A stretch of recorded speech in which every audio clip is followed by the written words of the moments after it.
Góðan daginn, ég heiti Jón Þór Sigurðsson og í seinustu myndböndum hefur við verið að fara yfir hvernig við búum til þetta Tutti Contour toolpath til þess að skera út eftir línum.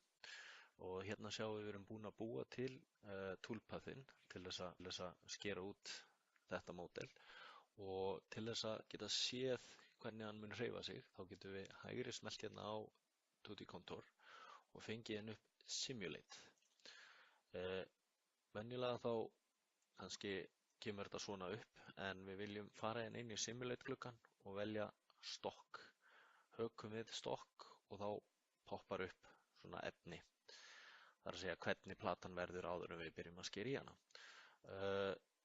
Hérna getum við líka valið, venjulega er þetta svona, en ég ætla að velja hérna keramík, þá sést aðeins betur. Og þá get ég farið bara hérna í play taka niður, start í simulation.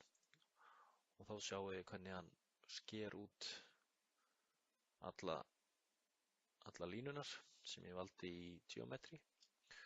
Og hérna niðri get ég valið speed, eða dregið þennan flipa hægt á honum eða farið hraðar. Ég get farið alveg í botn til þess að bara leyfa honum að klára sig, og svo get ég skoðað hérna, þetta mun líta svona út. Og svona er simulation. Takk fyrir.